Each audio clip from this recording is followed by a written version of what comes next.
Hello viewers. என்ன செய்தால் என்னுடைய பிரச்சனை மனவேதனை தீரும் என்ற கேள்வியுடன் தான் இன்றைய காலகட்டத்தில் பலரும் வாழ்ந்து கொண்டிருக்கிறார்கள்.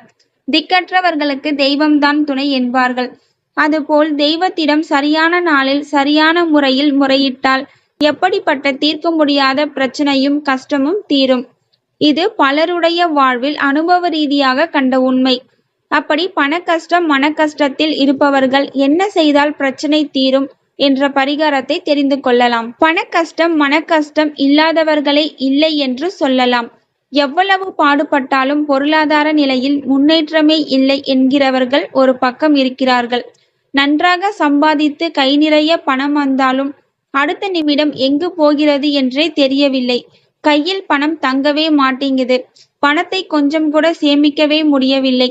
ஏதாவது ஒரு செலவு வந்து கொண்டே இருக்கிறது என புலம்புபவர்களும் இருக்கத்தான் செய்கிறார்கள். பண கஷ்டத்தை கூட எங்காவது கடன் வாங்கியாவது சரி செய்து விடலாம். ஆனால் மன கஷ்டம் அப்படி கிடையாது. என்னதான் சாதாரணமாக வழக்கமான வேலைகளை செய்து கொண்டிருப்பதைப் போல் வெளித்தோற்றத்தில் காட்டிக்கொண்டாலும் மனதில் ஏதாவது ஒரு எண்ணம் ஓயாமல் ஓடிக்கொண்டே இருக்கும். மன அழுத்தம், குழப்பம் ஆகியவற்றால் மனதில் அமைதி நிம்மதியில்லாத நிலையால் பலரும் தவித்துக் கொண்டிருப்பார்கள்.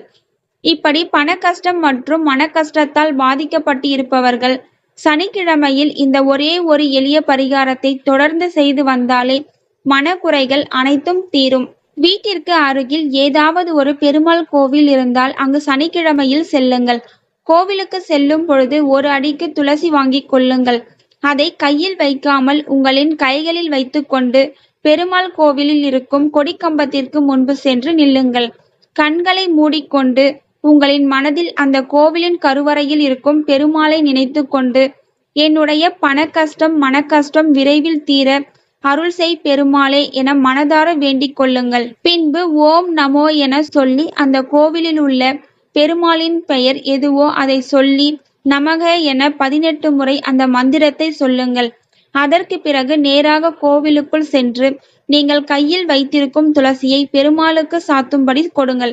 பெருமாளை தரிசனம் செய்து நன்றாக வேண்டிக் கொண்டு மீண்டும் கோவில் கொடிமரத்திற்கு முன்பு வாருங்கள். இப்பொழுது கொடிமரத்திற்கு அருகில் அமர்ந்து முன்பு சொன்ன அதே மந்திரத்தை மீண்டும் 18 முறை சொல்லுங்கள். இதுபோல் தொடர்ந்து ஒவ்வொரு சனிக்கிழமையும் செய்து வந்தால் உங்களின் பண கஷ்டம் மற்றும் மன கஷ்டத்தை போக்கும் பொறுப்பை பெருமாள் தன்னுடையதாக எடுத்துக்கொண்டு அவற்றை விரைவில் தீர்த்து வைப்பார். இந்த பரிகாரத்தை தொடர்ந்து மனமுருக செய்வதால் பெருமாளின் பரிபூரண அருளும் உங்களுக்கு கிடைக்கும். ஸோ இந்த வீடியோ உங்களுக்கு பயனுள்ளதா இருந்தா ஒரு லைக் பண்ணுங்க. பிறருக்கும் பயனுள்ளதா இருக்கணும்னு நினைச்சீங்கன்னா கண்டிப்பா ஷேர் பண்ணுங்க. தேங்க்யூ ஃபார் வாட்சிங்.